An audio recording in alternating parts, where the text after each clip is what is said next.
De la publicité. Les Boat People vietnamiens, 15 ans plus tard. Ce qu'il y a de bon dans les déchets.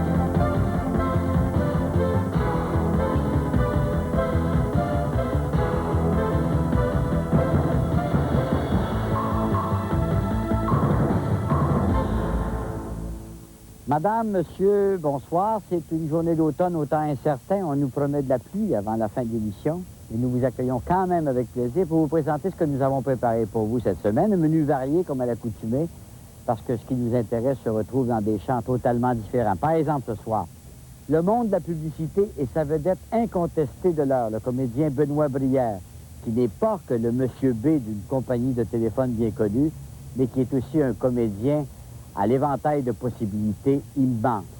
Et puis, nous remonterons le temps un peu jusqu'à il y a une quinzaine d'années, quand le Québec accueillait ceux que les médias appelaient les Boat People vietnamiens. Que sont-ils devenus, une quinzaine d'hivers plus tard, ceux que nous avons accueillis chez nous?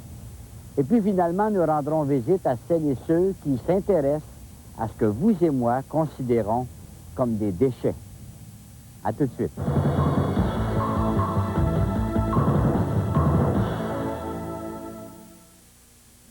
Ce soir, branchez-vous sur Adlib, les chansons de Art Rouge, André Robitaille, Pauline Martin, les animaux de Busch Garden. Ce soir, Adlib, 22h.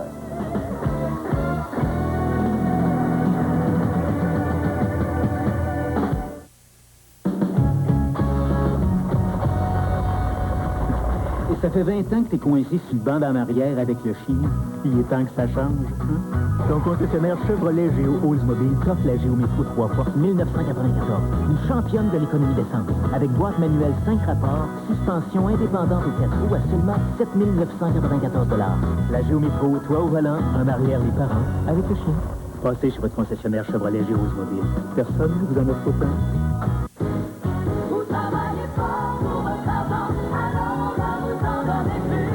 Chez Zellers, nous savons que vous travaillez fort. Et nous travaillons fort pour vous en donner plus pour votre argent. Ne manquez pas notre solde moitié prix. Le fil Sayel en écheveau de 50 grammes à 84 cents et bottes d'hiver Northern Time pour enfants, filles et jeunes à 9,97 la paire. Plus de primes, plus d'économies, plus d'argent retour. Zellers vous le prix le plus bas pélois tous les jours. Vous travaillez fort pour votre argent, alors on va vous en donner plus. Au fil des jours, au hasard des projets, on revient toujours à la quincaillerie Coop parce qu'on y trouve tout ce que l'on veut au prix que l'on veut. Par exemple, ce panneau d'isolant en polystyrène extrudé Selfort, type 3 de 1/2/8, coefficient d'isolation R5, 5,69 seulement. Venez voir, vous comprendrez pourquoi tout le monde revient faire son tour à la quincaillerie Coop.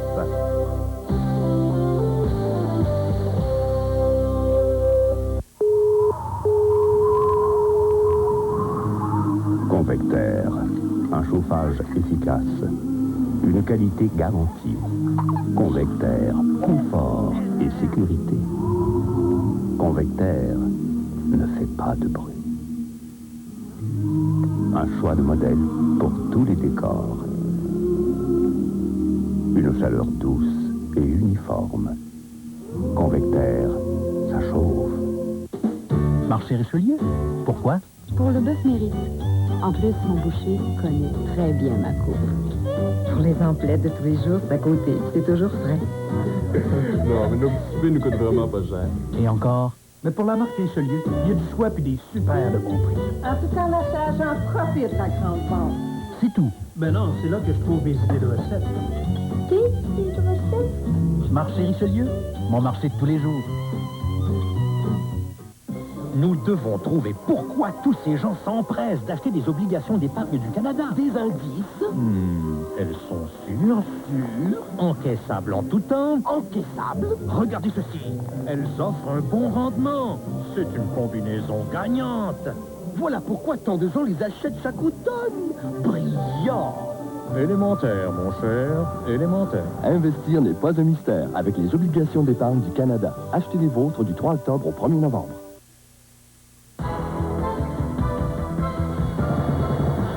Il est est devenu incontournable. Les enfants l'ont adopté, les adultes répètent les phrases que M. B ou son impayable beau-frère, qu'il incarne aussi, lance dans les pubs de 30 secondes ou d'1 minute de la compagnie Bell.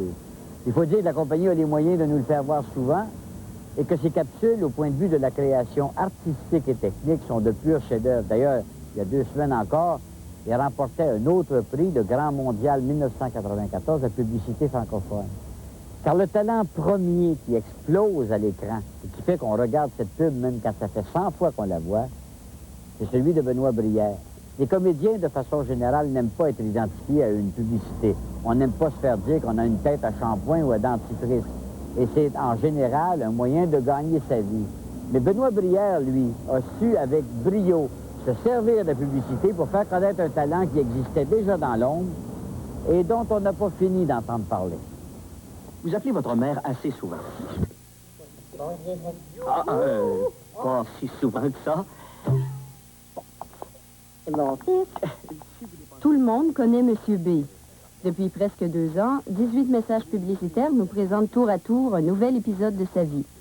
Mais M. B, c'est avant tout Benoît Brière, un comédien qui a connu un succès spontané dès sa sortie de l'École nationale de théâtre. Il a bien fait ça, comprendre. Je pense que Benoît Brière, c'est un gars d'équipe. Je pense que c'est ce que j'ai envie d'être, c'est ce que je suis de toute façon. Nous sommes dans le Vieux-Longueuil, le quartier où Benoît Brière a grandi et où il a passé une enfance heureuse, se rappelle-t-il. Je suis très, très content. Je suis choyé. J'ai souvent dit que j'avais les meilleurs parents au monde. Excuse pour les autres, mais c'est ça. Et puis, mais j'étais vraiment très choyé. Benoît a toujours fait du sport. Le hockey, l'intercross et 15 années de danse au sein de la troupe folklorique Les Mutins de Longueuil. Son orientation académique ne le destinait pas du tout au théâtre. Il était inscrit à l'UQAM en économie. Et puis ce que j'avais envie de faire, effectivement, c'était de devenir comédien. Mais j'en avais un peu peur. Puis je me dis, t'as-tu le bagage? Est-ce que t'as ce qu'il faut pour devenir comédien? T'as-tu le courage de devenir comédien? Parce que c'est un métier qui est exigeant. C'est un métier qui si ça marche, ça marche. Si ça marche pas, t'en arraches. Quand j'ai pris la décision, je cherchais où aller parce que je connaissais pas l'existence des écoles de théâtre. À peine si je savais que Tchekhov, c'était pas un gars qui jouait pour les Russes dans l'équipe nationale de hockey. Mais je connaissais pas grand-chose du théâtre. Après 1 an de cours privés, Benoît Brière décide d'auditionner à l'École nationale de théâtre sans trop y croire. Dans ma tête, c'était clair que ça marchait pas. C'est-à-dire que c'était pas pour marcher tout de suite. Parce que c'était trop récent. C'était trop récent, puis me sentant un peu vocation tardive de moi-même. Finalement accepté, Benoît étudie 4 ans à l'École nationale et c'est dès la fin de ses classes que l'aventure professionnelle commence aux auditions de la relève du théâtre de Katsou. Alors, c'est là que ça a commencé, je pense, beaucoup pour moi. Parce que c'est là aussi où viennent les metteurs en scène, les producteurs, les réalisateurs, mais aussi les agents d'artistes, les agents de casting. C'est en faisant le clown qu'il se présente aux auditions du Katsou, et de cet exercice est né le spectacle Nez à nez, une pièce qu'il a écrite en collaboration avec Stéphane Jacques. La vie estudiantine fut vite écartée pour faire place à une première année de travail très chargée.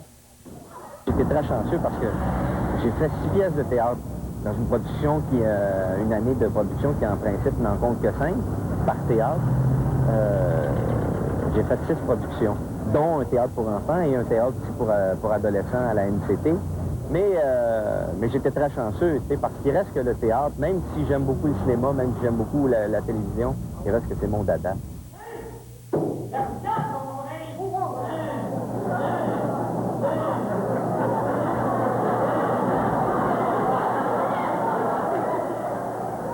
Et bon, évidemment, on me fait beaucoup travailler en comédie.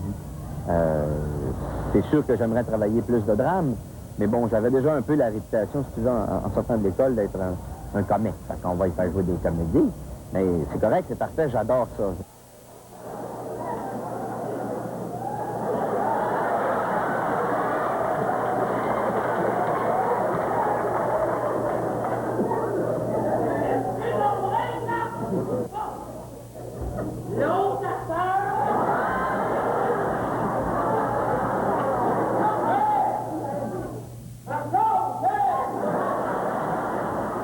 Les comédies, c'est connu, font le succès des théâtres d'été.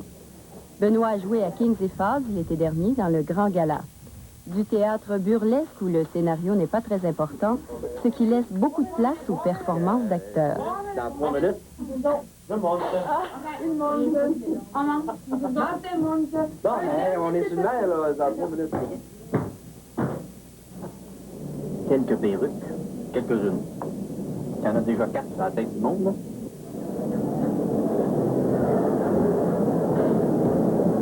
C'est faux. C'est une fausse bédaine. Pas vrai. C'est pas ma vraie bédaine. Et une n'est plus petite. Ça, c'est faux.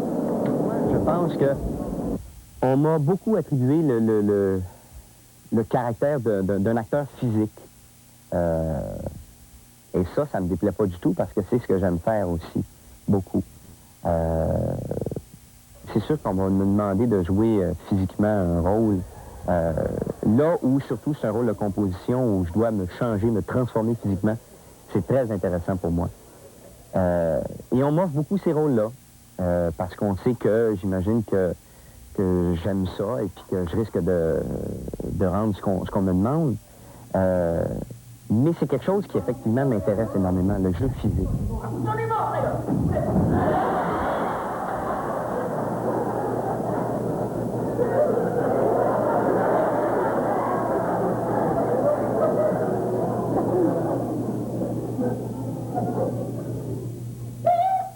Si tu as à tomber, par exemple, dans un gala où je descends les marches sur les fesses, il faut descendre d'une façon. Si tu veux pas te faire mal, il y a une façon de le faire. Et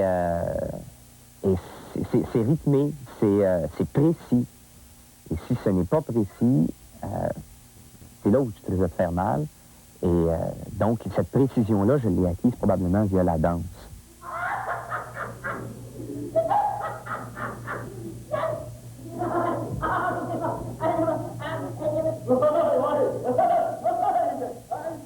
Ça devient parfois presque du mime. Mais c'est beaucoup ça, le théâtre aussi, en même temps. Ce n'est pas que de parler. Parce que le théâtre, veut pas, si tu joues dans une grande salle, le 800e siège à l'arrière, si tu as une réaction de joie, de surprise, ou si tu ne fais que lever le sourcil gauche ou avoir qu'une réaction interne, ça se peut qu'on le sente, mais il faut le voir, il faut voir ce qui se passe. Et le théâtre, c'est beaucoup un jeu physique aussi. Vous entrez chez vous. C'est dans un décor complètement dénudé que Benoît Brière, dépourvu de tout accessoire pour expliquer les multiples services de Belle, incarne le personnage de M. B. Ils étaient près de 25 comédiens aux auditions, et c'est à sa grande surprise qu'on lui annonçait 2 jours plus tard qu'il obtenait le contrat. L'appel personnalisé de Belle. Vous pourrez reconnaître... Après les 4 premières, bon, ils ont décidé, ben c'est intéressant, ça marche bien, le concept marche bien, on va essayer de poursuivre et puis on verra, puis c'est devenu un contrat à l'année. Avec la carte de sa compagnie d'intérêt. Quand tu dis improviser, est-ce que ça touche les textes? Parfois, mais ça va être des répliques, des mots, une façon d'aborder, comme la dernière publicité, l'avion qui... on manque l'avion, on cherchait une réaction à la fin. Bon, hop, là, il est sorti à un moment donné. La même chose pour la publicité de Le Vers le Mange et on savait qu'on voulait voir un infime poisson au bout de la ligne, mais vu que c'est du mime, on le voit pas, il fallait trouver une façon de dire que c'est un bien petit poisson. Question quiz. As-tu une crainte quelque part d'être un jour trop identifié à M. Bell? Non. Non? Non, parce que si je n'avais fait que ça, c'est sûr que là, tu n'es que M. Bell. Alors là, les gens commencent à me voir dans d'autres choses, la petite vie, le cinéma, via Louis XIX, le cinéma qui s'en vient. J'avais fait un court-métrage qui passait en prélude des visiteurs aux Parisiens. Ça a aussi beaucoup marché. Attends, il y a autre chose. Les portières. Ou alors tu me changes les portières, ou alors tu me changes le figurant. Non, mais c'est pas possible, ça. Hein? Et alors les gens font, ah, OK, il fait d'autres choses, c'est pas juste M. Bell. Et c'est dans ce sens-là aussi que je dis que les gens disent maintenant, c'est Benoît Brière qui fait les publicités, c'est le comédien qui fait les publicités de Bell, et non pas juste M. Bell, tu sais. Le court-métrage French Cut fera partie d'un film à sketch, un long-métrage cette fois-ci, qui se tourne cet automne. L'équipe était en répétition l'été dernier. Non, mais qu'est-ce que tu fous, Rambo? T'attends la fanfare de Toulouse ou quoi? En tout juste 3 ans de carrière, Benoît Brière s'est taillé une place enviable dans le milieu. Il est désormais reconnu et souvent interpellé par le grand public qui affectionne sa bouille plutôt sympathique. J'ai pas l'intention, puis j'ai pas le goût de m'en faire la tête. J'espère que ça n'arrivera pas, je touche du bois. Parce que je veux pas... Ça m'intéresse pas, ça. J'ai ma vie privée, je fais la même chose que tout le monde. Je fais mes rénovations, je fais ma peinture, je vais réparer mon char, ça me coûte cher, ça m'écoeure. Tu sais, c'est la même affaire. Je suis sur le piano, puis non, mais c'est surtout ça, puis j'ai pas le goût de changer. J'étais moi bien avant d'être un comédien. Ça a l'air plus gros à la télévision. C'est toi. Ça a l'air plus gros à la télé. Oui, merci beaucoup. Je vais te prendre. Oui, ça, mais... Moi, j'aime bien quand tu fais ton bonhomme, le barbu, là, ton Gino, là. Je te trouve que c'est là que c'est le meilleur. Oui, d'ailleurs, coupe-moi ça, parce qu'il y en a qui vont dire, regarde, c'est lui le vrai beau-frère. Mais un gars qui travaille, ça pousse. OK, très bien, j'ai compris. N'importe ça que tu fais de bon? Ça va bien. Oh, oui. Tes parents restent encore en haut? Toujours en haut. C'est un ancien camarade de classe du primaire qui l'a reconnu sur la rue. Ils ne se sont pas vus depuis 20 ans. Il est marié. Il est marié. Mais quand tu étais jeune, tu étais tellement Benoît. Oui. C'est ça, hein? Ça veut dire, ça, Benoît? Ben, ça veut dire quoi? Il était gêné. J'aurais jamais pensé qu'il aurait fait ça. Je suis encore, tu sais. Dans le petit but, t'es top shape. Ah ouais, bon, mais... Ouais. C'est sûr que j'aimerais revenir à Longueuil. Ça fait 3 ans, 2 ans et demi, 3 ans que j'habite Montréal. C'est un petit peu vite pour moi. Tu sais, quand tu es habitué à la banlieue, oui, je suis un gars de banlieue. Et quand tu es habitué à la banlieue, le calme, les arbres, il n'y a pas qu'il n'y en a pas en ville, mais c'est plus d'air ici. Puis c'est à 10 minutes du centre-ville, fait que j'espère revenir éventuellement. On verra. Comme bien des gens, Benoît songe à fonder une famille, et c'est à Longueuil, dans son quartier d'enfance dont il a la nostalgie, qu'il compte y élever sa progéniture. Ce qui m'intéresse beaucoup, c'est de plus en plus la campagne. J'ai toujours cru que j'étais un citadin, tu vois, là c'est pas lettre, hein, il reste que c'est pas lettre. Et la paix de la campagne, alors ça se peut fort bien qu'à un moment donné, je me trouve un shack dans le bas de la traque, quelque part en campagne, que je m'installe pour, pas mes vieux jours, mais mes fins de semaine, ou en tout cas mes journées plus paisibles. Mais pour l'instant, le travail ne manque pas. Les contrats se succèdent les uns après les autres, presque sans répit. J'aspire juste à à m'améliorer, c'est sûr, mais à ne jamais donner moins que plus. J'aime mieux être meilleur que moins bon. Mais qu'est-ce que vous avez à me regarder comme ça? Le producteur, il vous autorise à filmer, je veux bien, moi, je veux bien. Après tout, c'est son film. Et moi, j'ai pas signé avec vous. D'accord? Alors coupez-moi cette putain de bordel de merde de caméra. Encore hier, j'entendais des gens le comparer à Olivier Guimond. D'autres lui trouvent des ressemblances avec Louis de Funès. Mais lui se contente d'être Benoît Brière, une étoile déjà, qui n'a pas 5 ans d'expérience, mais qui veut durer jusqu'à 80 ans. Parce qu'il veut toucher à tout, nous dit-il, y compris la mise en scène, et le faire avec sérieux et prudence. Mais on lui souhaite, parce que nous, on ne demande pas mieux que de découvrir toutes les facettes de cette belle personnalité. Ce serait trop dommage que dans 10 ans, on se demande, mais qu'est donc devenu ce beau talent? Et qu'on soit obligé d'admettre que le verre l'a mangé.